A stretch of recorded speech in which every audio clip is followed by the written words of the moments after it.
Nous sommes dans la Galerie du Temps ici au Louvre-Lens et on a choisi de vous parler de certaines œuvres mais par le biais d'anecdotes. Et alors pour ça, on a notre médiateur préféré qui en connaît plein d'anecdotes, Guillaume. Vous allez avoir la lourde tâche de nous animer ce duplex par le biais d'anecdotes. Est-ce que vous la relevez? Tout à fait. Ok, alors on commence du coup par cette statue, par le discophore. Voilà. C'est quoi l'anecdote sur le discophore? Alors, le discophore, donc, qui représente un athlète qui s'apprête à lancer le disque, un modèle d'un canon gréco-romain. L'anecdote qu'on peut raconter, c'est que c'est une copie, alors attention, pas une copie contemporaine, une copie de l'époque romaine. Et l'une des manières les plus faciles de reconnaître que c'est une copie, eh bien, c'est la présence de cet objet qui est là ici. Qui est le tronc. Donc le tronc, c'est ça? Le tronc, alors qui n'a pas de côté esthétique ni côté pratique, parce que c'est pas forcément très pratique justement. Ce tronc, en fait, il permet tout simplement à la statue de tenir sur ses deux pieds, parce que l'on voit que le discophore, il est nu, il n'a pas de vêtements, donc il peut pas avoir de plis de vêtements qui pourraient tomber au sol et retenir la statue. Il ne tient uniquement normalement que sur les chevilles et le tronc qui est ici. Et s'il n'y avait pas le tronc, les chevilles casseraient, parce que le marbre, qui est un matériau qui est très prisé des Romains, résiste très mal à la torsion, aux forces de torsion. Et ce qui nous permet en fait de comprendre que l'original, lui, n'avait pas ce problème, et c'était une statue grecque, mais en bronze. Et le bronze, lui, il résiste beaucoup mieux à la torsion, ce qui fait que la statue originale n'a pas de tronc. Et donc, quand il y a un tronc, généralement, c'est une copie romaine. Copie romaine. Donc ça veut dire que ça, c'est assez courant, on peut retrouver assez régulièrement dans les musées ce genre de pratique? Alors, en tout cas, dans l'art romain, on le retrouve assez régulièrement. Quelquefois, c'est habilement, habilement camouflé. On a ici... Comme là, par exemple. Là, ici, on a l'aigle de Jupiter qui est magnifiquement bien taillé, mais qui fait aussi office de deux piliers, de pivots, qui permet aussi de soutenir le poids de la statue. Parce que sinon, comme ici la statue est en contrapposto, on a ici les problèmes sur la cheville. Par contre, ça pourrait la casser en fait finalement, elle se casserait. C'est la posture des mannequins, avec une jambe comme ça en appui. Ah, vous faites bien, non? Essayez un peu. Oui, il manque le tronc ou l'aigle. Ah oui, je n'irai pas jusqu'à dire que j'ai une carrure de dieu grec, mais bon, c'est...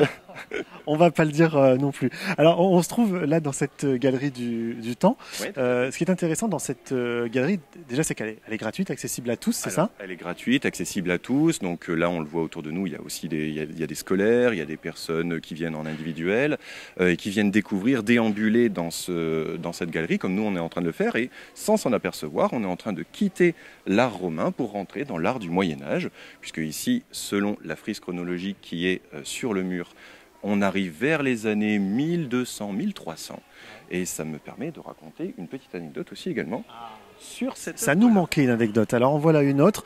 On a l'impression d'avoir en face de nous une lampe de mineur. Alors c'est exactement ce sur quoi je voulais vous amener. Aucun mérite parce que vous me l'aviez dit juste avant. Il ne faut pas le dire. Ici, on a ce qu'on appelle le bras reliquaire de Saint-Luc, donc qui est une relique du Moyen-Âge. Alors qu'est-ce que c'est qu'un reliquaire? C'est un endroit où l'on va mettre un morceau de quelque chose qui a appartenu à un saint, une sainte. Ici, il s'agit de Saint-Luc, donc l'un des rédacteurs des évangiles. Et c'est ce qu'on appelle un reliquaire anthropomorphe. Alors c'est vrai qu'il ressemble à une lampe de mineur avec sa base hexagonale, avec les émaux, enfin un émail des émaux. Les émaux ici qui sont inscrits sur la statue, mais non, pas du tout, c'est pas du tout une lampe, puisque au centre vous avez une pièce en cristal, à l'intérieur de ça il y avait un morceau du bras de Saint-Luc. Et oui. Mais non. Et c'est écrit, si vous savez lire le latin, c'est bien sûr sur la manche ici, os brachis. En fait, il s'agit du brachus qui était ici. D'accord. Mais alors c'est devenu quoi? Pourquoi c'est plus là? On le sait? Alors on le sait parce que cette œuvre, elle a un petit peu un parcours d'Indiana Jones en fait, digne d'Indiana Jones, pardon.